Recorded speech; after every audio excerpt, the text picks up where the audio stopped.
ঘড়ির কাঁটায় টিকটিক করে জানান দিচ্ছে রাত প্রায় ১টা। বালিশে মুখ গুজে দোদুল্যমান পায়ে উপর হয়ে শুয়ে আছে ইপ্তি। কয়েক মুহূর্ত পূর্বেই তিতির রুমে থেকে এসে বিছানায় গা এলিয়ে দিয়েছে সে। সারাদিন ইউনিভার্সিটির রাজনীতি আর নির্বাচনের প্রচার নিয়ে ছোটাছুটি করতে করতে সে ভীষণ ক্লান্ত। সামনে নির্বাচন, তাই দৌড়ঝাঁপটাও একটু বেশি হয় রোজ। সারাদিনের অবিশ্রান্ত ব্যস্ততায় দেহ মনে ক্লান্তির ছাপ সুস্পষ্ট। সকাল থেকে বিশ্ববিদ্যালয়ে ক্লাস, এরপর পার্টি অফিস, নির্বাচনী প্রচার, বিভিন্ন সভা সমাবেশ, সব মিলিয়ে দিনটা ছিল এক প্রকার যুদ্ধক্ষেত্রের মতো। সামনে নির্বাচন, তাই বিশ্রাম নামক শব্দটির সঙ্গে ইপ্তির সম্পর্ক দিন দিন আরও ক্ষীণ হয়ে আসছে। অথচ সকল ব্যস্ততার মাঝেও একটি বিষয়ে সে বরাবরই কঠোর: ঘুমের সময়সূচি। রাত ১২টার মধ্যে ঘুমিয়ে পড়া অভ্যাস হয়ে উঠেছে ইপ্তির, কিন্তু আজ তিতিরকে ঘুম পাড়াতে পাড়াতে অনিয়ম হয়ে গেছে। আর ওই সামান্য অনিয়মের ফলাফল হিসাবে তার নেত্রপল্লব ঘুমের সাথে আড়ি করে বসেছে। মাত্র ১ ঘন্টার অনিয়মের ফলে কপালের দুপাশে টনটন করছে, ধীরে ধীরে তীব্র হয়ে মস্তিষ্কের গভীরে শেকড় বিস্তার করছে মাইগ্রেন। শব্দটি শুনতে যতটা সাধারণ, বাস্তবে তার যন্ত্রণা ততটাই নির্মম। চোখ বুজে কয়েক মুহূর্ত ঘুমানোর ব্যর্থ চেষ্টা চালালো ইপ্তি, কিন্তু তাতেও স্বস্তি মিলল না। কেউ যেন অদৃশ্য হাতুড়ি দিয়ে ধীর ছন্দে কপালের ভেতর আঘাত করে চলেছে ওর। মাইগ্রেন এমন একটা অসহ্যকর জিনিস, যাতে পান থেকে চুন খসার মতো ছোটখাটো অনিয়ম হলে মাথা ব্যথা নামক বিরক্তিকর জিনিসটা মস্তিষ্কে জেঁকে বসে। পাশ থেকে নিজের ফোনটা তুলে নিয়ে মেসেঞ্জারে প্রবেশ করলো সে। না চাইতেও আঙুল চলে গেল তেহরামের আইডির ওপর। প্রায় ৩ ঘন্টা আগে অনলাইনে ছিল। ইপ্তি কয়েক সেকেন্ড নির্বাক দৃষ্টিতে স্ক্রিনের দিকে চেয়ে রইল। তারপর নিজের অজান্তেই ভ্রু যোগল কিঞ্চিত কুঞ্চিত হয়ে এলো। তিতির তেহরাম ভাইকে ভালোবাসে, বিষয়টা মোটেও পছন্দ হয়নি ইপ্তির। কিন্তু কেন? হ্যাঁ, এটা সত্য, একসময় ইপ্তি তেহরামের পেছন পেছন ঘুরঘুর করত, কিন্তু তেহরামকে সেই নজরে কখনো দেখেনি সে। হয়তো লোকটা একটা লুচু, তাই মন মানছে না ওর, ভেবে নিজেকে নিজেকে মেয়েকে সান্ত্বনা প্রদান করলো। তিতিরের মতো নরম মনের মেয়ের জন্য তেহরামকে উপযুক্ত মনে হচ্ছে না। নিশ্চয়ই এই কারণেই খারাপ লাগছে।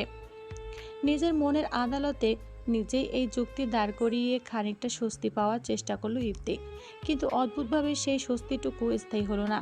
কারণ মনের গভীরে কোথাও একটা ক্ষীণ কণ্ঠ বারবার বলে উঠছে, ব্যাপারটা শুধু এতটুকু নয়। ইপ্তি সেই কণ্ঠকে গুরুত্ব দিল না।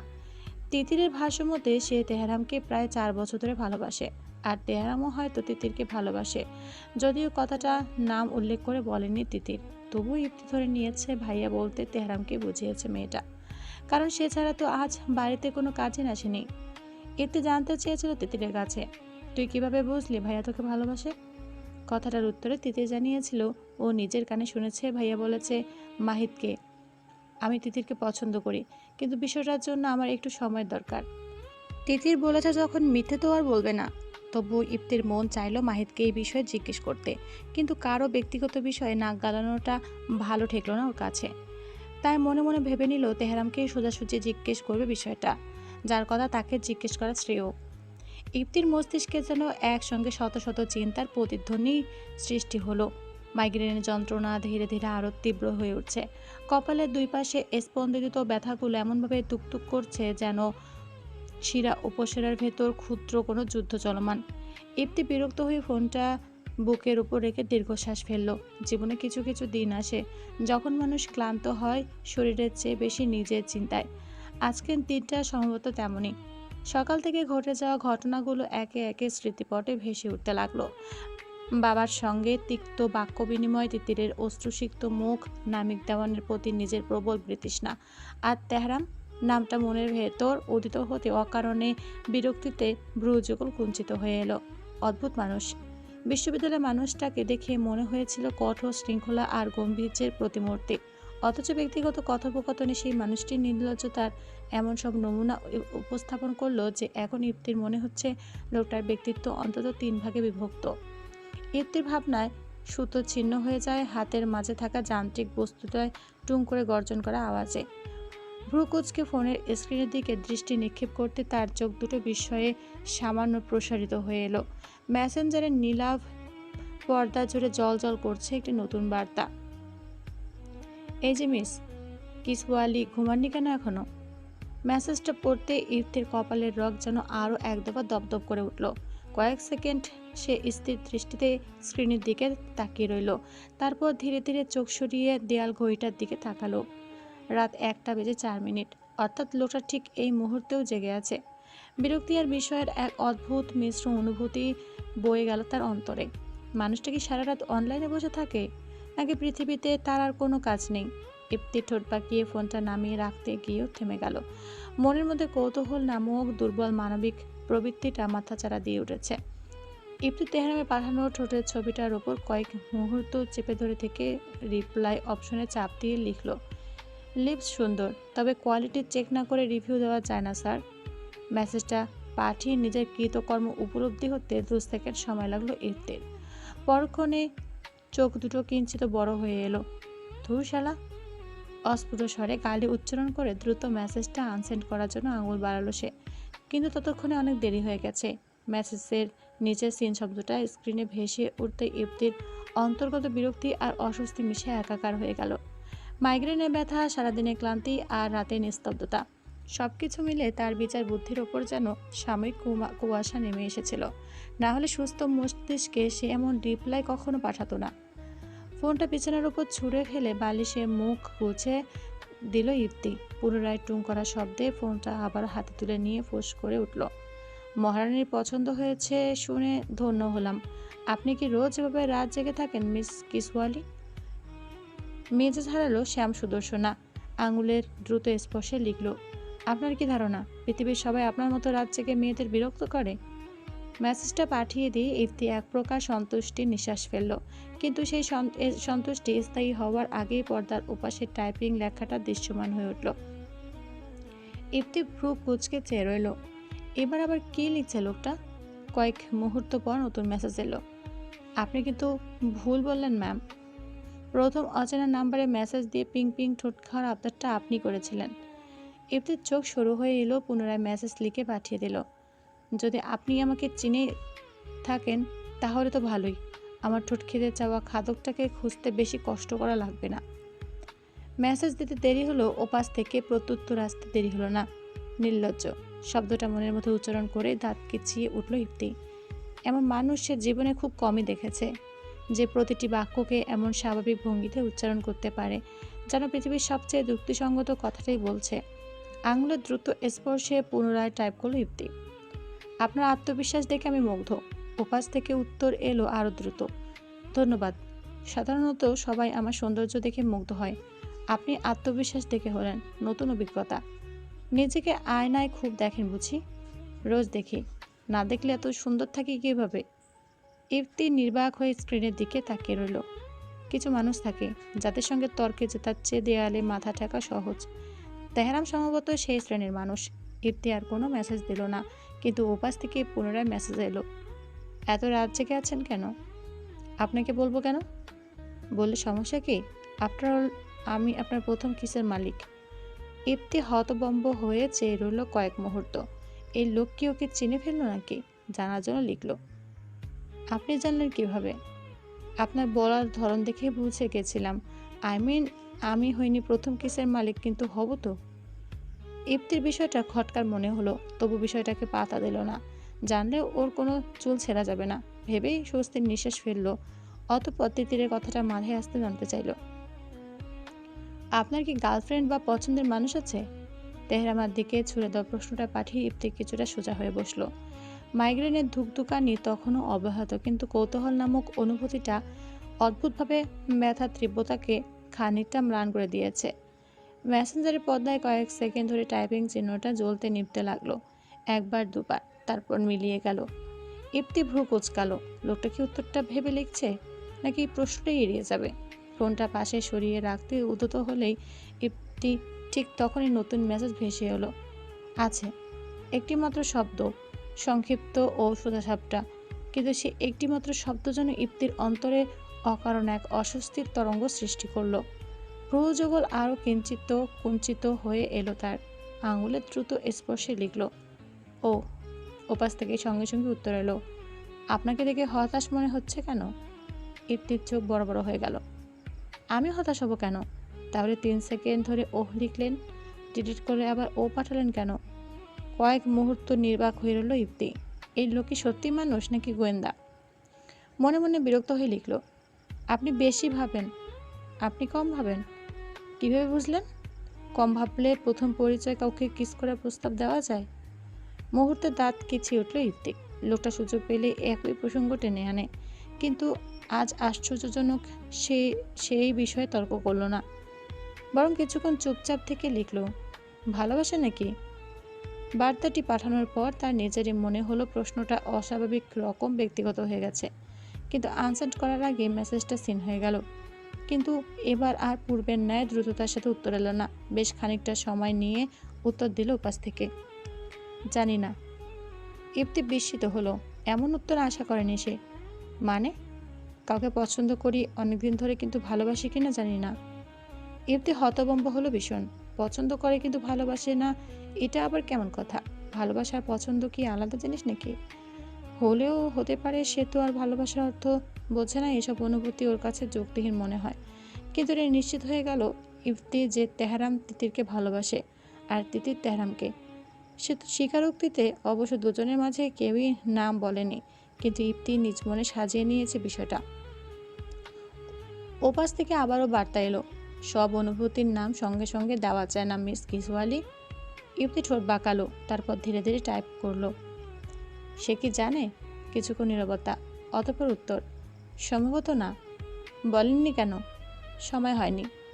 এবার ইফতি আরও নিশ্চিত হয়ে যায় যে তেহরাম তিতিরকেই ভালোবাসে। হৃদস্পন্দর যেন অকারণে এক মুহূর্তের জন্য ছন্দ হারিয়ে ফেলল। মস্তিষ্কের ভেতর শত শত অমীমাংসিত সমীকরণ একসঙ্গে মীমাংসিত হতে লাগলো, যদিও সে সবই ইফতির ধারণা থেকে নেওয়া নিশ্চয়তা। বিরক্ত লাগলো ইফতির এই লোকে পছন্দ করে এক মেয়েকে মেসেজ দিচ্ছে আরেক মেয়েকে। তা আপনি তার সঙ্গে কথা না বলে আমার সঙ্গে কথা বলছেন কেন? ভালো লাগছে। নির্লজ্জ। ধন্যবাদ। শেষের মেসেজটা দেখে ইপ্তি হতাশ হলো। এই লোকের চরিত্রের সঙ্গে মাথাও সমস্যা আছে। হঠাৎ খেয়াল করলো সে নেত্রপল্লবে ঘুম ধরেছে, চোখ বুজে আসছে। ফোনটা বালিশের তলে রেখে ঘুমের দেশে পাড়ি দিল। হয়তো মানুষের সঙ্গে কথা বিনিময় করলে কিছুটা চাপ কম হয়। সকাল সকাল জগিংয়ে বেরিয়েছে তেহরাম। এই স্বভাবটা দেশে থাকতে ছিল না তার, কিন্তু কানাডা যে হয়ে গেছে। যত রাতে ঘুমাক না কেন, খুব সকালে ঘুম ভেঙে যাওয়ার অভ্যাসটা এখন তেহরামের রক্তে মিশে গেছে। কানাডার শীতল শৃঙ্খলাবদ্ধ জীবন তার বহু অভ্যাস বদলে দিয়েছে। কিছু বদল ছিল প্রয়োজনীয়, কিছু অনিবার্য, আর কিছু বদল সে নিজেও বুঝতে পারেনি কবে থেকে তার অংশ হয়ে উঠেছে। ভোরের আকাশ তখনও পুরোপুরি জেগে ওঠেনি। পূর্ব দিগান্তে সূর্যের আভা কেবলমাত্র রক্তিম রেখা হয়ে উঁকি দিতে শুরু করেছে। চারপাশে এক ধরনের স্নিগ্ধ প্রশান্তি, বাতাসে শিরশিরের গন্ধ, দূরে কোনো এক না জানা পাখির কণ্ঠে ভোরের বন্দনা। জগিং ট্র্যাক ধরে সমান তালে দৌড়াচ্ছিল তেহরাম। কালো ট্র্যাক স্যুটের ভেতরেও শরীরের প্রতিটি পেশি সুষম রেখা স্পষ্ট। কপালে বিন্দু বিন্দু ঘাম জমেছে, কিন্তু শ্বাস প্রশ্বাসে ক্লান্তির কোনো ছাপ নেই। প্রায় মিনিট 40 জগিং করার পর গতি কমিয়ে হাঁটতে শুরু করলো। আজ জগিংয়ে মন বসছে না তার। বারবার চোখ চলে যাচ্ছে রাস্তার দুই পাশে লাগানো বড় বড় ব্যানার আর পোস্টারের দিকে, যেখানে স্পষ্টভাবে ফুটে উঠেছে ইফতির উজ্জ্বল শ্যামবর্ণের চেহারা। পরনে সাদা শার্ট, কালো প্যান্ট আর চোখে চশমা।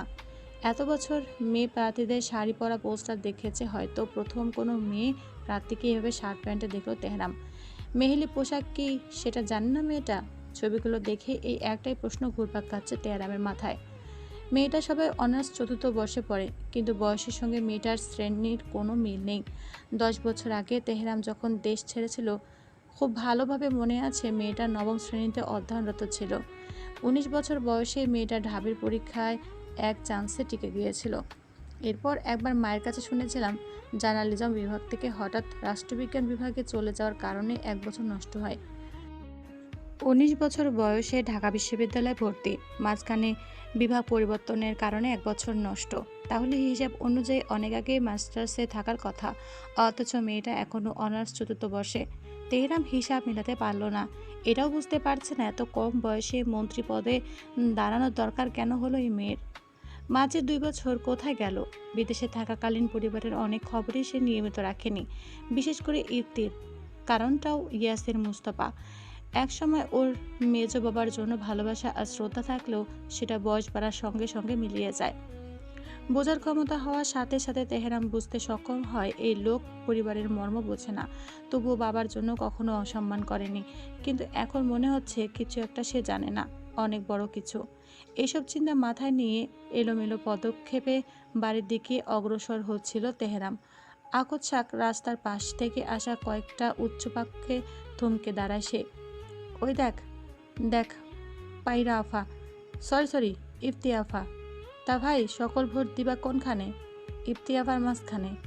পোস্টার হাতে একটা ছেলের প্রশ্নে তার সাথে থাকা দুইজন ছেলে উত্তর দিয়ে বিকৃত ভঙ্গিতে হেসে উঠল। তেহরামের চোয়াল ধীরে ধীরে শক্ত হয়ে উঠল।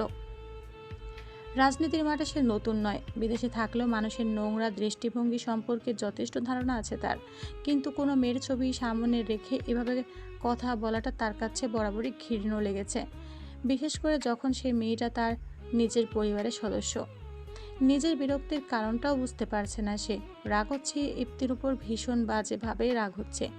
একটা মর্যাদাবান বংশের মেয়ে হয়ে কি দরকার ছিল রাজনীতি নামক নোংরা জিনিসের সঙ্গে নিজেকে জড়ানোর? যে জায়গায় প্রতিপক্ষ আঘাত করার জন্য যুক্তি খোঁজে না, চরিত্র খোঁজে। যে জায়গায় একজন পুরুষের ভুলকে ভুল বলা হয় আর একজন নারীর ভুলকে তার পুরো অস্তিত্বের সঙ্গে জুড়ে দেওয়া হয়। ইফতি কি এসব জানে না, নাকি জানার পরও পাতা দেয় না? তেহরাম দীর্ঘশ্বাস ফেলল। আসলে সে রাগ করছে কেন? ইফতির সিদ্ধান্তে তার রাগ করার অধিকারই বা কি? মেয়েটা প্রাপ্তবয়স্ক, নিজের ভালো মন্দ বোঝার ক্ষমতা তার যথেষ্ট আছে। তবু তবু অদ্ভুতভাবে খারাপ লাগছে। তেহরাম ব্যগ্র পায়ে ছেলেগুলোর দিকে এগিয়ে যেতে উদ্যত হলো, কিন্তু তার পূর্বে কয়েকজন কম বয়সী কলেজ শিক্ষার্থী এসে ছেলেগুলোর উপর চড়াও হলো। মুখ সামলে কথা বলবি, গর্জে উঠল নীল শার্ট পরা কলেজ পড়ুয়া ছেলেটা। বিষয়টা এত দ্রুত ঘটলো যে পোস্টার হাতে দাঁড়িয়ে থাকা তিনজন প্রথমে কিছুই বুঝে উঠতে পারল না। তাদের একজন হাসতে হাসতে বলল, কি হয়েছে ভাই? মজা করতেছি। তোর বোনের ছবি নিয়ে এমন মজা করলে হাসতে পারতি? প্রশ্নটা শুনে ছেলেটার মুখ থমকে গেল। আরেকজন এগিয়ে এসে পোস্টারটা তাদের হাত থেকে টেনে নিয়ে বলল, রাজনীতি করবি কর, ভোট দিবি না দিবি সেটা তোর ইচ্ছা, কিন্তু একটা মেয়েকে নিয়ে এমন নোংরা কথা বলার সাহস কই পাইছস? চারপাশে ধীরে ধীরে লোকজন জমতে শুরু করলো। পরিস্থিতি উত্তপ্ত হয়ে উঠছে বুঝছে ছেলেগুলোর মুখের হাসি মিলিয়ে গেল। শিক্ষার্থীদের মধ্যে একটা মেয়ে এগিয়ে এসে ঠাস করে থাপড় বসিয়ে দিল সেই পোস্টারে হাতে থাকা ধরে রাখা ছেলেটার গালে। এক প্রকার হুঙ্কার দিয়ে বলল, ইফতি আবুকে নিয়ে একটা কথা বলবি না বেয়াদব। তোদের হায়দারের আপুর পায়ের ধুলো পর্যন্ত যাওয়ার যোগ্যতাও নেই। দূর থেকে দৃশ্যটা অবলোকন করতে থাকে তেহরাম। ছেলেটা হতভম্ব হয়ে গালে হাত দিয়ে দাঁড়িয়ে রইল। পাগল নাকি তুই? রাগে চিৎকার করে উঠতেই কলেজ পড়ুয়া মেয়েটা এক পা সামনে এগিয়ে এলো। পাগল আমি না, পাগল তোরা। একজন মেয়ে ছবি নিয়ে রাস্তার মাঝখানে দাঁড়িয়ে অশ্লীল কথা বলছিস, আবার জিজ্ঞেস করছিস পাগল নাকি? চারপাশ থেকে সমর্থনে গুঞ্জন উঠল। ঠিকই তো বলছে, এদের শিক্ষা দেওয়া দরকার। পরিস্থিতি নিজের বিপক্ষে চলে যাচ্ছে বুঝতে পেরে ছেলেগুলোর মুখের উদ্রুত দ্রুত উবে গেল। নীল শার্ট পরা ছেলেটা এবার গম্ভীর গলায় বলল, শোন, আমরা ইফতি আপুর সমর্থক, কিন্তু তার আগে তিনি আমাদের শিক্ষিকা। আমরা তার কোচিংয়ে পড়ি। ইফতি আপুর মতো মানুষ আগামী 10 বছরও আসবে কিনা সন্দেহ এই রাজনীতির অঙ্গনে। মতের বিরোধিতা করবি কর, কিন্তু সম্মান নেই, খেলা করার অধিকার কারো নেই। কথাগুলো শুনে আশেপাশে দাঁড়িয়ে থাকা কয়েকজন বয়স্ক লোকও মাথা নেড়ে সম্মতি জানালো। তেহরাম নীরবে দাঁড়িয়ে রইল। ভেবেছিল মেয়েটা বোধহয় ফাঁকা আওয়াজ দিতেই জানে, কিন্তু এখন তো মনে হচ্ছে এই মেয়ে তরুণ সমাজের মাঝে তোলপাড় ফেলে দিয়েছে। যতদূর বোঝা যাচ্ছে এই মেয়ের সমর্থকদের সংখ্যাও কম নয়। শেহরুজ ইফতি যে কোনো কাঁচা খেলোয়াড় নয় সেটা বেশ ভালোভাবে বুঝতে পারছে তেহরাম। মেয়েটার পাশে কিছু মানুষও আছে যারা তাকে শুধু নেতা হিসেবে নয়, মানুষ হিসাবেও সম্মান করে। ইফতি হন্তদন্ত মুখে জ্যাম লাগানো পাউরুটি পুড়ে নিজের ব্যাগে গাড়ির চাবি খুঁজতে খুঁজতে গ্যারেজের দিকে অগ্রসর হচ্ছিল। আজ একটু বেশি ঘুমিয়ে ফেলেছে সে। তিতির, মিল্লাত, রবিন আর মাহিত ইতিমধ্যে ভার্সিটি চলে গেছে। বহুবার কলও দিয়েছিল, কিন্তু ফোন বালিশের নিচে থাকার দরুন বুঝতে পারেনি ইফতি। আজ অনেক কাজ আছে ওর। একে তো প্রচারে যেতে হবে, তার উপর কোচিংয়ে ক্লাস আছে। আসার সময় অরত্রি মুস্তাফির কাছ থেকে শুনে এসেছে তিতির আর মাহিত নাকি যাওয়ার আগে দরজা ধাক্কিয়ে ধাক্কিয়ে গেছে। আজ নিশ্চিত ওই দুই বিচ্ছুকে চিবিয়ে খাবে। এই মেয়ে দাঁড়া। আকস্মাৎ পেছন থেকে ভেসে আসা পুরুষালী কর্কশ কণ্ঠে থেমে যায় ইফতির পদযুগল। কুণ্ঠিত ভ্রুটা তির্যক উঁচিয়ে মাথাটা হালকা ফিরিয়ে সুস্পষ্টভাবে বিরক্তি ফুটে ওঠা আর চোখে চাইল এহেন কর্কশ কণ্ঠের অধিকারী পুরুষটার দিকে। এমন তাড়াহুড়ো মুহূর্তে এই তেহরামকে দেখে মেজাজ আরও বিগড়ে যায় ইফতির। লোকটা ওকে ডেকেছে ভেবে খেকিয়ে উঠল ইফতি। এই মেয়ে দাঁড়া, কোন ধরনের ভাষা? বললে বলবেন এই ইফতির দাঁড়া, না হলে বলবেন এই মেয়ে দাঁড়াও। ঢাবির প্রফেসর হয়েও এতটুকু ম্যানার্স নেই? মেয়েটার যুক্তি শুনে ললাটে গভীর ভাঁজ পড়ল শুভ্র বর্ণের পুরুষটার। থমথমে গলায় বলল, আমাকে এখন সেই মেয়ে ম্যানার্স শেখাবে যে কিনা এত বড় ভার্সিটির শিক্ষার্থী হয়েও তার প্রফেসরকে কিস করে, আবার সেই অপরাধের শাস্তি স্বরূপ প্রফেসর তাকে চড় মারলে ঘুরে উল্টো প্রফেসরকে চড় মারে। লোকটার তীক্ষ্ণ কণ্ঠে মিলিয়ে যায় শ্যাম সুদর্শনা। বিষয়টা নিজের নিকটও লজ্জাজনক। দোষ নিজের থাকার পরেও লোকটাকে মারা ভুল ছিল ইফতির। তাই চড়ে যাওয়া কণ্ঠ ক্ষীণ করে বলল, সরি, আসলে আমি প্রতিক্রিয়া করতে চেয়ে আপনাকে থাপ্পড়টা মেরে ফেলেছিলাম। ইফতির কণ্ঠে অনুশোচনার আভাস থাকলেও তেহরামের মুখের কঠোরতা বিশেষ কোমল নয়। দুহাত বুকের উপর ভাঁজ করে কয়েক মুহূর্ত নীরবে তাকিয়ে রইল সে মেয়েটার দিকে, যেন যাচাই করছে এই ক্ষমা প্রার্থনা সত্যিই আন্তরিক নাকি কেবল পরিস্থিতি সামলানোর চেষ্টা। ইফতি অস্বস্তিতে নড়ে চড়ে দাঁড়ালো। আচ্ছা, সরি তো বললাম, এখন কি আমাকে আদালতে দাঁড় করিয়ে বিচার করবেন? তেহরামের সামান্য ভ্রু উঁচু হলো। কয়েক মুহূর্ত ভেবে চট করে বলল, তুই বলে ডাকতে পারি আগের মতো? এমন মুহূর্তে এমন প্রশ্ন শুনে ইফতির মেজাজ সপ্তমে পৌঁছালো। তবু শান্ত গলা বলল, আপনার ইচ্ছা। তো সমস্যা কি জানিস? জানি না, আপনি বলুন। তুই ভুল করিস, তারপর এমন ভাব করিস যেন দুনিয়ার সবাই অতিরিক্ত প্রতিক্রিয়া দেখাচ্ছে। ইফতির মেজাজ খারাপ হলো ভীষণ। এই লোকের কি ক্লাসে লেকচার দিয়ে হয় না, পোষায় না, নাকি যে এখনও বাড়িতে লেকচার ঝাড়ছে? তেহরামকে উপেক্ষা করে গাড়ির দিকে অগ্রসর হতে নিলে তেহরাম বলে উঠল, আমিও ভার্সিটি যাচ্ছি, কেউ চাইলে যেতে পারে। ইফতি আর নিজের রাগ সংবরণ করতে পারল না, এক প্রকার চেঁচিয়ে উঠল, ইউ বাসি তেহেরি, ল্যাঙ্গাঙ্গার বাচ্চা, এত নাটক না বেড়ে সোজা সাপটা যাওয়ার অফার করতে পারছস না? কেউ কি কথা? হ্যাঁ। তেহরাম কয়েক সেকেন্ড নির্বাক হয়ে মেয়েটার দিকে তাকিয়ে রইল। তারপর ধীরে ধীরে মাথা নেড়ে বলল, সুন্দর। কি সুন্দর? তোর গালি দেওয়ার স্টাইল। ইফতির চোখ কপালে উঠে যাওয়ার উপক্রম। এই লোককে ওর সঙ্গে ঝগড়া করার ফোন দিয়ে এসেছে নাকি? কে? বিশ্ববিদ্যালয়ের নির্বাচনে দাঁড়ানোর প্রার্থী, কোচিং শিক্ষিকা, ভবিষ্যৎ রাজনীতিবিদ, সব পরিচয় বাদ দিলে তুই মূলত একটা ঝগড়াটে বাচ্চা। আমি ঝগড়াটে? না আমি। তাহলে আমাকে বললেন কেন? কারণ আমি সত্য কথা বলি। ইফতি রাগে ফুঁসতে ফুঁসতে চেঁচিয়ে উঠল, আপনি সরবেন? আমার দেরি হয়ে যাচ্ছে। চল। কোথায়? ভার্সিটি। আমি আপনার সঙ্গে যাব না। আচ্ছা। আচ্ছা মানে তুই যাবি না? আমি জোর করব না। ইফতি বিজয়ী ভঙ্গিতে গাড়ির দরজা খুলতে গেল। ঠিক তখনই তেহরাম শান্ত স্বরে বলল, তবে গাড়ির ডান পাশের পেছনের চাকা পাংচার। হাত থেমে গেল ইফতির। কয়েক সেকেন্ড নীরবতা। অতঃপর ধীরে ধীরে ঘুরে দাঁড়িয়ে দাঁত খিচিয়ে বলল, আপনি আগে বলেননি কেন? আমার ইচ্ছা। ইফতি আর কথা বাড়ালো না। এখন নাটক করে কোনো লাভ নেই ওর। তাই সোজা যেয়ে তেহরামের গাড়ি ফ্রন্ট সিটে বসে পড়ল। বিষয়টা আর চোখে খেয়াল করে অদর বাঁকালো তেহরাম। মনে মনে ভেবে নিয়েছে কালকে চরের প্রতিশোধ আজ রাস্তার মাঝে নিয়ে নেবে। তাই তো এই বিকল্প রাস্তা বেছে নেওয়া। মুখের উপর আশ্রে পড়া কেশগুচ্ছকে এক প্রকার অবকাশ সহিত ফু দিয়ে পুনরায় উপর দিকে ঠেলে দিতে দিতে ভার্সিটির বিশাল চত্বরে প্রবেশ করে ইফতি। শ্যাম সুদর্শনার মুখশ্রী তীব্র ক্রোধে রাঙা হয়ে উঠেছে। অনবরত দাঁত পিষছে। সর্বাঙ্গ কাঁচা মরিচ জ্বলার ন্যায় জ্বলার মতো জ্বলে যাচ্ছে। ভার্সিটিতে আসা রাস্তায় যে তেহরাম ওর সঙ্গে এমন ব্যবহার করবে সেটা ঘূর্ণাক্ষরে টের পায়নি। বাড়ি থেকে বেরিয়ে কিছুটা পথ যাওয়ার পরেই লোকটাকে ইফতি এক প্রকার ধাক্কা দিয়ে গাড়ি থেকে বের করে দেয়। নামিও ছিল এমন এক জায়গায় যেখান থেকে অটোরিকশা পাওয়া দুষ্কর বিষয়। ইফতি ঘূর্ণাক্ষরেও টের পায়নি মানুষটা গতদিনের থাপ্পড়ের প্রতিশোধ এভাবে নেবে।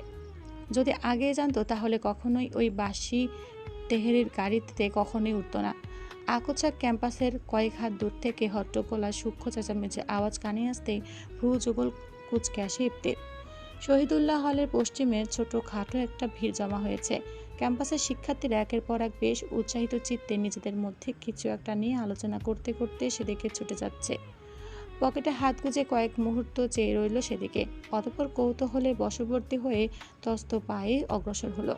নিকটে আসতে ইপ্তির কুঞ্চিত ভ্রু যুগল আরও সংকুচিত হয়ে এলো। মানুষের ফিল্টারের সামনে এগোতে দৃশ্যটা স্পষ্ট হয়ে উঠল। একটা মেয়ে শক্ত করে রবিনের শার্টের কলার চেপে ধরে দাঁড়িয়ে আছে। চারপাশে অসংখ্য শিক্ষার্থী গোল হয়ে দাঁড়িয়ে, কারো হাতে মোবাইল, তো কারো কেউ কেউ চাপা স্বরে ফিসফিস করে পরিস্থিতির মজা নিচ্ছে, আবার কেউ নীরব দর্শকের ভূমিকা পালন করছে। মেয়েটির পরনে দামি বিদেশি পোশাক, চোখে কালো সানগ্লাস, যদিও সকালে সূর্য তখনও পুরোপুরি তেজি হয়ে ওঠেনি। সাজসজ্জা, ভঙ্গি আর চোখ মুখের উদ্যত আত্মবিশ্বাস বলে দিচ্ছে ক্ষমতার ছায়ায় বড় হওয়া মানুষেরা পৃথিবীকে ঠিক এভাবেই দেখে। মেয়েটাকে চিনতে খুব একটা সমস্যা হলো না ইপ্তির। বর্তমান প্রধানমন্ত্রী কায়সার হায়দারের একমাত্র নাতনি, ওরূপে সেই পদে বর্তমান প্রার্থী শাহবাজ হায়দারের একমাত্র কন্যা আনায়া হায়দার। ঢাকা বিশ্ববিদ্যালয়ের শিক্ষার্থী নয় সে, তবুও রাজনৈতিক পরিচয়, ক্ষমতা আর প্রভাবের অহংকারে মাঝে মধ্যে টিভির পর্দায় আর সাংবাদিকদের মুখে নিজের উপস্থিতি জানান দেয়। রবিন বারবার তার হাত সরানোর চেষ্টা করছে, কিন্তু আনায়ার আঙুলের চাপ বিন্দুমাত্র শিথিল হচ্ছে না। কিছুক্ষণ পূর্বের ঘটনা। আজ ভার্সিটি আসতে দেরি হওয়ায় মাফিনামা স্বরূপ তিতির মিলাতের জন্য বোবা টি আর ইফতি মাহিতের জন্য দুটো স্পিড ক্যান হাতে নিয়ে ক্লাসের দিকে ছুটছিল রবিন। এসব নেওয়ার কারণ, তাদের বন্ধুমহলে অলিখিত একটি নিয়ম আছে যে বা যারা দেরিতে আসবে তাদের বাকিদের পছন্দ মতো জিনিস নিয়ে ক্লাসে প্রবেশ করতে হবে, অন্যথায় সারাদিন ক্যাম্পাসে দাঁড় করিয়ে রোদে পোড়া লাগবে দেরি করার অপরাধে। এমন সময় সামনের দিক থেকে কয়েকটি বিলাসবহুল কালো এসইউভি ক্যাম্পাসের ভিতর ঢুকে পড়ল। অস্বাভাবিক গতিতে আসা গাড়িগুলোর কারণে আশেপাশের শিক্ষার্থীরা স্বতঃস্ফূর্তভাবে রাস্তার দুপাশে সরে দাঁড়ায়। রবিনও এক পাশে সরে যাওয়ার চেষ্টা করে, কিন্তু তাড়াহুড়োয় কাঁধের হালকা ধাক্কা লেগে যায় সামনের দিকে থেকে নেমে আসা এক তরুণীর সঙ্গে। ধাক্কাটি এতটাই সামান্য ছিল যে অন্য সময় হলে হয়তো কেউ ফিরে তাকাতো না, কিন্তু মেয়েটি থেমে যায়। নিজের পোশাকের দিকে দিকে তাকাতেই দেখা যায় সাদা দামি শার্টের ওপর বোবাটির কয়েক ফোঁটা ছিটকে পড়ে। রবিন ভদ্র গলায় বলে, সরি ম্যাম, ইচ্ছে করে হয়নি। কিন্তু মেয়েটা কান অবধি সেই সরি পৌঁছালো না। তীব্র আক্রোশে চেঁচিয়ে উঠল রবিনের উদ্দেশ্যে, সরি বললে সব ঠিক হয়ে যায়? আমি সত্যি দুঃখিত, চাইলে ড্রাই ক্লিনার খরচ আমি দিয়ে দেব। রবিনের কথা শেষ হতে না হতেই আনায়া আচমকা শার্টের কলার মুঠো করে চেপে ধরে। চারপাশে দাঁড়িয়ে থাকা শিক্ষার্থীদের মুখে অসন্তোষের রেখা ফুটে উঠলেও প্রধানমন্ত্রী নাতনির সামনে কেউ মুখ খোলার সাহস পেল না। বর্তমানে রবিন বারবার নিজের কলার থেকে আনায়ের হাত সরানোর চেষ্টা করছে, কিন্তু আনায়ের আঙুলের চাপ বিন্দু মাত্র শিথিল হচ্ছে না, বরং আরও দৃঢ় হচ্ছে। রবিন বিরক্ত গলায় বলল, কলারটা ছাড়ুন। ছাড়বো না। তুই করবি কি? চারপাশে চাপা হাসি উঠল। আনায় আরও কাছে ঝুঁকে ঠোঁট বাঁকিয়ে বলল, ইপ্তির কুকুর হয়ে আমার সামনে গলা বাজানোর সাহস পাচ্ছিস কোথায়? রবিনের ছোঁয়া শক্ত হয়ে উঠল। আপনি মুখ সামলে কথা বলুন। না বললে? আপনি আমার ফ্রেন্ডকে নিয়ে আজেবাজে কথা বলতে পারেন না মিস হায়দার। চারদিক কুঞ্চনে ভরে উঠল। রবিন আনায়ের হাত সরিয়ে দিতে উদ্যত হতে সে আরও জোরে কলার টেনে ধরে বলল, হাত দিবি না। আপনি সীমা ছাড়িয়ে যাচ্ছেন। সীমা? সীমা কি জিনিস সেটা তোরা জানিস? তোরা তো শুধু ইফতির নামে স্লোগান দিতে জানিস। কথাটা বলেই রবিনকে থাপ্পড় মারার জন্য উদ্যত হয়। পরক্ষণে আনায়ার মুখ থেকে নিঃসৃত আর্তনাদ পুরো আমবাগানে প্রতিধ্বনি হয়ে ফিরে আসে। শক্তপোক্ত একটা হাত আনায়ার চুলের গোছা ধরে এক টান দিতে পেছনের দিকে সরিয়ে আনতেই উপস্থিত সবাই চমকে ওঠে। আনায়া হকচকালো দৃষ্টি তুলতে ক্রোধের রাঙা মুখশ্রীর মালকিন তাচ্ছিল্যের সহিত ভ্রূ নাচালো। আনায়া একটু নড়ার চেষ্টা করলেও বিশেষ লাভ হলো না, বরং শ্যাম সুদর্শনার হাতে বাঁধন আরও দৃঢ় হয়ে উঠল। চুলের গোছা হাতে চাপ দৃঢ় হতে তীব্র যন্ত্রণায় চোখমুখ কুঁচকে যায় আনায়ার। ইপ্তির নয়নদয় অগ্নিদীপ্ত, দহন শিকার মতো জ্বলে ওঠা সে দৃষ্টিতে মুহূর্তে স্তব্ধ হয়ে গেল চারপাশের কোলাহল। আনায়ার চুলের মুঠোয় আঙুলের চাপ আরও দৃঢ় করে এক ঝটকে তাকে নিজের দিকে টেনে আনলো সে। যন্ত্রণায় আনায়ার মুখ বিকৃত হয়ে উঠতেই শ্যাম সুদর্শনা সামান্য ঝুঁকিয়ে এলো তার কানের কাছে। শান্তস্বরের আড়ালে লুকিয়ে থাকা দুর্দমনীয় হুঙ্কার প্রকাশ না করে হিমশীতল কণ্ঠে বলল, ওর গায়ে হাত দিলে এখানে জ্যান্ত পুঁতে দেব।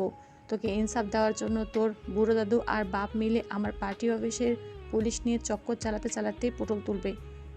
আনায়া ছাড়া পাওয়ার জন্য বন্দি পাখির ন্যায় ছটফট করে উঠল। যন্ত্রণা বিজারিত কণ্ঠে আর্তনাদ করে বলল, ছাড় ইপ্তি। বলার সাথে সাথে ইপ্তির হাতের বাঁধন হালকা হয়ে আসে। ইপ্তির হাতের বাঁধন আলগা হতেই ছিটকে দূরে সরে যায় আনায়া। মাথায় হাত বুলাতে বুলাতে অগ্নির দৃষ্টি নিক্ষেপ করে চাইল ইপ্তির নর নামক রমণীর দিকে। শ্বাস প্রশ্বাস দ্রুত হয়ে উঠেছে তার। এত মানুষের সামনে এভাবে অপদস্থ হওয়ার অভিজ্ঞতা জীবনে এই প্রথম। কিন্তু পর মুহূর্তে যা ঘটল তার জন্য প্রস্তুত ছিল না উপস্থিত একজন মানুষও। ইপ্তির পরবর্তী পদক্ষেপে রবির সহ সকলে হকচে হয়ে ওঠে। কোনো সতর্কবার্তা ছাড়াই এক ঝটকায় আনায়া শার্টের কলার চেপে ধরল। চারদিক থেকে একযোগে বিস্ময়ে চাপা নিঃশ্বাস ভেসে এলো। ততক্ষণে ছুটে এসেছে মাহিত, মিল্লাত আর তিতিরও। দৃশ্যটা দেখে তাদের চোখ বিস্ময়ে প্রসারিত হয়ে উঠল। ক্লাসরুমে একজন সহপাঠীর থেকে খবর পেয়ে ছুটে এসেছে তারা। উদ্দেশ্য ছিল ইপ্তির ক্যাম্পাসে পৌঁছানোর পূর্বে ঝামেলা মেটানো, কিন্তু এখানে এসে যে সে জমকে দেখা লাগবে ভাবেনি ওরা। আনায়া কিং কর্তব্য বিমূঢ় হয়ে দাঁড়িয়ে আছে, যেন সম্পূর্ণ মস্তিষ্ক এলোমেলো হয়ে গেছে তার। পরক্ষণে নিজের অবস্থান মনে পড়তে ক্রোধে কাঁপতে কাঁপতে বলে উঠল, তুই সাহস কিভাবে হলো আমার কলার ধরার? কিন্তু ইপ্তির মাঝে বিন্দু মাত্র হেলদোল দেখা গেল না। এমনিতেই সকাল থেকে মেজাজ বিগড়ে আছে, তার উপর এই দৃশ্য দেখা ক্রোধ সপ্তমে পৌঁছেছে।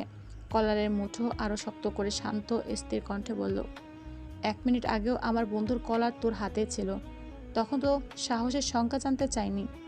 আনায়া হাত ছাড়ানোর চেষ্টা করতে করতে বলল, ছাড়, একটা বস্তির ছেলের জন্য তুই আমার সঙ্গে এমন ব্যবহার করছিস এত সহজে? ইপ্তির কণ্ঠে বিদ্রুপের মৃদু রেখা ফুটে উঠল। মানুষকে অপমান করার আগে ভাবা উচিত ছিল অপমান ফিরেও আসতে পারে। আনায়া দাঁতে দাঁত চেপে বলল, তুই জানিস কার গায়ে হাত দিয়েছিস? খুব ভালো করেই জানি। আমার একটা কথায় তোর কেরিয়ার শেষ হয়ে যাবে। ইপ্তি নির্বিকার চাপা হুঙ্কার দিয়ে বলল সে। নিজের পরিচয় যারা নিজে দিতে গিয়ে নিজের নামের আগে দাদার পদবি বলতে বাধ্য হয়, তাদের হুমকি শুনে ভয় পাওয়ার বয়স অনেক আগে পার করেছি। মাহিদ আর তিতি শুকনো ঢোক গিলে একে অপরের দিকে মুখ চাওয়াচাই করছে। ইপ্তি এমনিতে হায়দার বংশের কাউকে দু চোখে সহ্য করতে পারে না, তার উপর এই আনায়া হায়দারের যা অহংকার, নির্ঘাত এখানে খুনোখুনি হয়ে যাবে ওরা যদি ইপ্তিকে না থামায়। মাহিদ ছুটে গিয়ে ইপ্তির বাহু ধরে টেনে নিয়ে আসলো। দোস্ত, কাম ডাউন, সামনে নির্বাচন, এখন ঝামেলা করলে দলের ইমেজ খারাপ হবে। যতটুকু অপমান করেছিস এই অনেক। ইপ্তির পেশিবহুল বাহু টান টান হয়ে উঠল, শিরাগুলো স্পষ্ট ফুলে উঠেছে। ক্রোধে তার সমগ্র অস্তিত্ব যেন কম্পমান। তবু মাহিতের কণ্ঠে উচ্চারিত শেষ কথাগুলো কানের পর্দায় আঘাত হানতেই ক্ষণিকের জন্য থমকে গেল সে। চারপাশের বাতাসও তখন অদৃশ্য এক চাপা উত্তেজনায় ঘনীভূত। শত শত দৃষ্টি নিবন্ধ হয়ে আছে তাদের ওপর। কারো সাহস নেই একটি শব্দ উচ্চারণ করার, অথচ প্রত্যেকে অপেক্ষা করছে পরবর্তী বিস্ফোরণের। আনায়াকে ধাক্কা দিয়ে দূরে ঠেলে দিয়ে গটগট করে বেরিয়ে যায় সে। এখানে বেশি ঝামেলা করলে মিডিয়ার কাছে খবর চলে যাবে। এমনিতেই সংবাদ মাধ্যমে সরকারের কেনা গোলাম। ইপ্তির খারাপ দিক তুলে ধরার জন্য সবসময় মুখিয়ে থাকে। এখন যদি এই ঝামেলা নিয়ে রিপোর্ট হয় তাহলে বিষয়টা পুরো দলের ওপর প্রভাব ফেলবে। মাহিদ, তিতির, মিল্লাত আর রবিন দ্রুত তার পেছনে হাঁটা শুরু করলো। পেছন থেকে দাঁতে দাঁত চেপে আনায়ার কণ্ঠ ভেসে এলো, ইপ্তি, এর মূল্য তোকে দিতেই হবে। আমি হায়দার পরিবারের মেয়ে। কথাটি ইপ্তির কান অব্দি না পৌঁছালেও বাকি চারজনের কান অব্দি ঠিকই পৌঁছায়, কিন্তু কেউ পাতা দেওয়ার প্রয়োজন বোধ করল না। যেমন বাপ তার তেমন মেয়ে। শাহবাজ হায়দারও কম হুমকি দেননি ইপ্তিকে, তার মেয়ে আবার এর থেকে কত ভালো হবে। বিশ্ববিদ্যালয়ের প্রশাসনিক ভবনের 3য় তলায় কনফারেন্স রুমে একে একে জড়ো হচ্ছে বিভিন্ন বিভাগের চেয়ারম্যান, ডিন, ভর্তি পরীক্ষার কমিটি এবং প্রশাসনিক কর্মকর্তারা। বিশাল ডিম্বাকৃতির টেবিলের মাঝখানে রাখা বিশ্ববিদ্যালয়ের প্রতীক চিহ্ন যেন পুরো পরিবেশটাকে আরও গম্ভীর্যপূর্ণ করে তুলেছে। প্রত্যেকের সামনে নামফলক, প্রয়োজনীয় নথিপত্র আর ল্যাপটপ সাজানো। একের পর এক বিভিন্ন বিষয় নিয়ে আলোচনা চলতে লাগলো। মেধা তালিকা, অপেক্ষমান তালিকা, ভর্তি কার্যক্রমের সময়সূচি, নিরাপত্তা ব্যবস্থা, গণমাধ্যম তথ্য প্রকাশের নিয়ম এবং ক্যাম্পাসের শৃঙ্খলা বজায় রাখার পরিকল্পনা নিয়ে। প্রবীণ শিক্ষক মণ্ডলীর ভিড়ে সম্পূর্ণ ব্যতিক্রমী এক অবয়ব নিয়ে বসে আছে প্রফেসর অ্যাড্রিয়ান তেহরান তারিশ। পরের নিখুঁত ব্ল্যাক স্যুট, চোখে এক ধীমান অথচ উদাসীন দৃষ্টি। মিটিংয়ে তাত্ত্বিক আলোচনা আর পরিসংখ্যানের কচকচানি তার কান অবধি পৌঁছালে তার মনোযোগের এক বড় অংশ জুড়ে রয়েছে অন্য কিছু। অবচেতন মন বারবার ফিরে যাচ্ছে সকালে সে অনাকাঙ্ক্ষিত ঘটনার দিকে। রাস্তার মাঝখানে সে যেতেই খ্যাপাটে মেয়েটাকে গাড়ি থেকে নামিয়ে দেওয়ার পর মেয়েটার চোখে যে অগ্নি স্ফুলিঙ্গ জ্বলে উঠেছিল, তা তা মনে করে তেহরামের অধর কোণে এক সূক্ষ্ম বক্র হাসি রেখা ফুটে উঠল। ইফতি উচিত শিক্ষা দিতে পেরে বেশ শান্তি অনুভব করছে এখন। তেহরাম নীরবে পুরো কক্ষ পর্যবেক্ষণ করতে করতে ভাবতে থাকে, ইফতি 2 বছর কি করেছিল। একাডেমিক রিপোর্ট দেখেছে যে মেয়েটা তুখোর মেধাবী সম্পন্ন শিক্ষার্থীর তালিকায় শীর্ষে অবস্থান করছে, কিন্তু তেহরাম একটা বিষয় কোনোভাবেই হিসেব মেলাতে সক্ষম হচ্ছে না। মেয়েটার লেখাপড়া ভালো, তাহলে 2 বছর ড্রপ দিল কেন? আর দিল যখন, তাহলে আবার ভর্তি সক্রিয় রাখার দরকার কি ছিল? প্রফেসর তেহরাম কি কোনো বিষয় নিয়ে চিন্তায় আছেন? পাশে থেকে ভেসে আসা পুরুষালী চাপা কণ্ঠে চকিতে পাশে ফিরে চাইল তেহরাম। মানুষটা প্রফেসর শাফিন, পরিসংখ্যানে অধ্যাপক সে। মানুষটা বয়সের তেহরামের থেকে 5 বছরের বড়, কিন্তু পুরনো সহপাঠীর বড় ভাই হিসাবে পূর্ব পরিচিত হওয়ার দরুন বেশ সখ্যতা গড়ে উঠেছে তেহরামের সাথে। প্রায় 4 বছর হতে চলল শাফিনের অধ্যাপনার বয়স। বিষয়টা মাথায় আসতে তেহরামের হৃদয় প্রজ্বলিত হয়ে উঠল। নিজের কৌতূহল দমাতে না পেরে নিচু স্বরে বলল, আচ্ছা ভাই, ইফতিকে চেনেন? শেহরুজ মোস্তফা ইফতি? প্রশ্নের অকপটে প্রশ্ন শুনে ভ্রু যুগল কুঁচকে আসে তেহরামের। নাম বলার সাথে সাথে চিনে ফেলল। এই মেয়ে তো আসলে বিখ্যাত। নিজের অবাক অভিব্যক্তিকে গিলে নিয়ে স্বাভাবিকভাবে বলল, এক নামে চেনেন দেখছি। সাবির মুচকে হেসে নিজের চেয়ারটা এগিয়ে আনে কিঞ্চিত পরিমাণ। ওদের দিকে চোখ দেওয়ার মতো আপাতত কেউ নেই এখানে। বিপির দলনেত্রীকে কে না চেনে? ইফতি রাজনীতির নতুন মুখ আর তরুণ সমাজের অনুপ্রেরণা। তোমার উচিত ছিল জিজ্ঞেস করা কে চেনে না ওকে, কারণ এমন লোক কমই আছে। তুমি বোধহয় বিদেশের যে বাংলাদেশের খবর রাখোনি, নিউজ টিউজ দেখোনি নাকি? না, আসলে আমি এতটাই নিজের মাঝে ডুবেছিলাম যে পরিবারের খবরই নিতে পারতাম না। বাংলাদেশের খবরও খুব একটা অনুসরণ করা হয়নি। শাফিন কিছুক্ষণ তার দিকে তাকিয়ে থেকে হালকা হেসে বলল, তাহলে অবাক হওয়াটাই স্বাভাবিক। গত 2 বছরে মেয়েটা দেশের রাজনীতিতে একেবারে ঝড় তুলে দিয়েছে। ছাত্র রাজনীতি থেকে রাজনীতি, দুটোতেই ওর মতো জনপ্রিয় মুখ খুব কমই এসেছে। তেহরাম ভুরু কুঁচকে বলল, শুধু জনপ্রিয় হলে তো এত পরিচিত হওয়ার কথা নয়। শুধু জনপ্রিয় না, বক্তৃতা দিতে পারে, নেতৃত্ব দিতে পারে, আবার পড়াশোনাতেও অসাধারণ। মানুষ হিসেবে যদি পক্ষপাতিত্ব ছাড়া দেখো, তাহলে ওর মতো দুটো পাবে না। তোমারই কাজিন, তোমারই জানার কথা। বিশ্ববিদ্যালয়ের প্রায় প্রতিটা বিভাগেই ওর নাম সবাই জানে। সংবাদ মাধ্যমে প্রায়ই আসে। সমর্থক যেমন অসংখ্য, বিরোধীও কম নয়। তেহরাম কয়েক মুহূর্ত নীরব রইল। অতঃপর কোনো রকম রাগঢাক ছাড়াই নিচু স্বরে জানতে চাইল, এতক্ষণে দমিয়ে রাখা কৌতূহল। একটা বিষয় বুঝতে পারছি না। কোনটা? একাডেমিক রেকর্ড দেখলাম, ফলাফল দুর্দান্ত, প্রত্যেক সেমিস্টারে প্রায় শীর্ষস্থান। তাহলে মাঝখানে 2 বছর ড্রপ দিল কেন? আবার ড্রপ দেওয়ার পরও ভর্তি বাতিল করেনি। বিষয়টা অদ্ভুত লাগছে। শাফিন নিজেও বিষয়টা নিয়ে অতি উৎসাহ দেখিয়ে বলল, আমারও অনেক অদ্ভুত লেগেছে বিষয়টা। মূলত হঠাৎ করে ও উধাও হয়ে যায় সেকেন্ড সেমিস্টারে উঠে, যেন মেয়েটা হাওয়ায় মিলিয়ে গেছে। তারপর ঠিক 2 বছর পর আবার উদয় হয়। আর ভর্তি বাতিল না হওয়ার কারণ তাহের মুস্তফা, মানে তোমার বাবা। উনি অনেক কষ্ট করেছেন ভর্তি সক্রিয় রাখতে। একদিন আমি জিজ্ঞেস করেছিলাম ইফতির কথা, কিন্তু উপেক্ষা করে চলে যান। বাবার নাম উল্লেখ করতে তেহরাম চমকে উঠল, কিন্তু প্রত্যুত্তরে আরও কিছু জানার ইচ্ছে পোষণ করতে চেয়েও পারল না, কারণ ততক্ষণে মিটিংয়ের সমাপ্তি টেনে দেওয়া হয়েছে। মিটিংয়ে কী বলেছে না বলেছে কিছুই তার মস্তিষ্কে নেই। মিটিং শেষ হতে তেহরাম তার ফাইলগুলো গুছিয়ে নিয়ে সবার আগে কনফারেন্স রুম থেকে বেরিয়ে এলো। প্রতিটি পদক্ষেপের সঙ্গে সঙ্গে মাথার ভেতরে একই প্রশ্ন ঘুরপাক খেতে লাগলো। ইফতির বিষয়ে বাড়ির সবাই জানে, শুধু সে জানে না, কিন্তু কেন? ঠিক কে হয়েছিল সেই 2 বছরে? একটা মেয়ে যার একাডেমিক রেকর্ড প্রায় নিখুঁত, যে মেয়েটির প্রতিটি সেমিস্টার শীর্ষস্থান ধরে রেখেছে, সে হঠাৎ করে 2 বছরের জন্য পৃথিবী থেকে উধাও হয়ে যাবে। আর সবচেয়ে অদ্ভুত বিষয়, বাবা নিজে কেন তার ভর্তি বাতিল হতে দেননি? শুধু একজন অভিভাবক হিসাবে, নাকি এর পেছনে এমন কোনো কারণ রয়েছে যা পুরো পরিবার ইচ্ছে করে তেহরামের কাছ থেকে লুকিয়ে রেখেছে? তেহরামের চোয়াল ধীরে ধীরে শক্ত হয়ে উঠল। মাকে তো জিজ্ঞেস করেছিল মেয়েটার ড্রপ দেওয়ার কারণ, কিন্তু উত্তর দেয়নি। এতদিন বিদেশে থাকার কারণে বিষয়টা গুরুত্ব দেয়নি সে, কিন্তু আজ সকাল থেকে একের পর এক ঘটনা যেন তাকে অবাধ্য করছে উত্তর খুঁজতে। হঠাৎই পেছন থেকে ভেসে আসা মেয়েলি কণ্ঠস্বর থমকে যায় তেহরামের পদযুগল। তেহ বেবি। নিজের বিরক্তিতে দমিয়ে মেকি হাসি নিয়ে পেছনে ফিরে চাইতে দৃশ্যমান হয়ে ওঠে তেহরামের সব থেকে অপছন্দের মুখশ্রী। তবুও হতাশার তপ্ত নিঃশ্বাস ফেলে বলল, আনায় কতবার বলবো তোকে, বেবি ভেবি বলবি না আমাকে?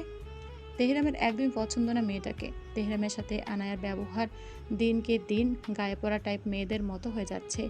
আগে এমন ছিল না মেয়েটা। 3 বছর হচ্ছে এমন ব্যবহার করে, কিন্তু 10 বছরের বন্ধুত্ব পছন্দ না হলেও কিছু বলতে পারে না। আনায়া ওর কথায় তেমন একটা পাত্তা দিল না। মাথায় এলোমেলো চুলগুলো আঙুলে ঠিক করতে করতে দ্রুত তেহরামের সামনে এসে দাঁড়িয়ে অভিমানী সুরে বলল, দেশে এসেছিস, বলিসনি কেন? আমি দেশে আসার আগে বলেছিলাম আমার ফেরার আগে তুই চলে আসলে জানাবি। আমি আর যাব না, কিন্তু ওখানে যে জানতে পারি তুই বিয়েটি চলে এসেছিস। তেহরাম ঘড়ির দিকে একবার তাকে নিঃশ্বাস ফেলল। আনায়া, আমার কোথায় আসা যাওয়া হচ্ছে সেটা তোকে রিপোর্ট দেওয়ার কোনো বাধ্যবাধকতা আমার নেই। কথাটা শুনে আনায়ার ঠোঁট ফুলে উঠল। তুই এখন আমার সঙ্গে এমন করে কথা বলিস? 10 বছরের বন্ধুত্বের কোনো দাম নেই? বন্ধুত্বের দাম আছে বলে তো এখনো ভদ্রভাবে কথা বলছি। আনায়া মুচকি হেসে তেহরামের বাহু আঁকড়ে ধরে উদ্যত হলে তেহরাম 2 কদম পিছিয়ে যায়। তেহরামের এই স্পষ্ট এড়িয়ে যাওয়াটা যেন আনায়ার অহংকারে আর মিথ্যে অবিশ্বাসে আঘাত হানল। কয়েক সেকেন্ড স্থির দৃষ্টিতে তার দিকে তাকিয়ে থেকে ঠোঁট কামড়ে ফেলল সে। তারপর হঠাৎই কণ্ঠে অভিমান মিশিয়ে বলল, তুই বদলে গেছিস আগে তো এমন ছিলি না। তেহরাম কোনো উত্তর দিল না। নির্লিপ্ত চোখে শুধু আনায়ার হাতের দিকে চাইল। ইশারাটুকু যথেষ্ট ছিল। আনায়া অনিচ্ছা সত্ত্বেও নিজের হাত নামিয়ে নিতে তেহরাম গম্ভীর কণ্ঠে বলল, আনায়া, আমার শরীরে যখন তখন স্পর্শ করতে চাইবি না। পছন্দ না এটা আমার। এতদিনের বন্ধুত্বে কখনো তোকে হাক করতে দেখেছিস তুই? আমি আগেও বলেছি, আমার শরীরে স্পর্শ আকার অধিকার শুধু আমার ভবিতব্য লিখিত নারীর। অর্ধাঙ্গিনী ব্যতীত কোনো নারী আমাকে অকারণে স্পর্শ করুক এটা আমি চাই না। কয়েক সেকেন্ড নীরব থেকে মেয়েটা কষ্ট মিশ্রিত স্বরে বলল, তুই আমাকে এতটা দূরে সরিয়ে রাখিস কেন? আমি কি এতটাই পর? তেহরাম দীর্ঘশ্বাস ফেলল। পরাপনের প্রশ্ন না আনায়া, এটা আমার ব্যক্তিগত সীমারেখা। সেই সীমারেখা আমি কারো জন্য বদলাই না। আমি তো শুধু জানি, তবুও না। আনায়া নিচের দিকে তাকিয়ে রইল। করিডোরের বিশাল কাঁচের জানালা দিয়ে দুপুরের আলো মেঝেতে লম্বা রেখা এঁকে ফেলেছে। দূরে প্রশাসনিক ভবনে ব্যস্ততা চললেও সেই ছোট্ট জায়গাটুকুতেই যেন অদ্ভুতভাবে নীরবতা বিরাজ করছে। হঠাৎ আনায়া ঠোঁট বাঁকিয়ে হেসে বলল, আচ্ছা বাবা, বুঝেছি। দেখা গেল আমি তোর ভবিতব্য হয়ে গিয়ে মজা করবি না। I don't like it. পূর্বের থেকে দ্বিগুণ হিমশীতল কণ্ঠে কেঁপে উঠল হায়দার কন্যা।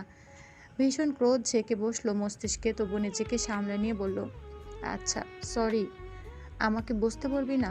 গার্ড ছাড়া একা এত দূর তোর সঙ্গে দেখা করতে এলাম।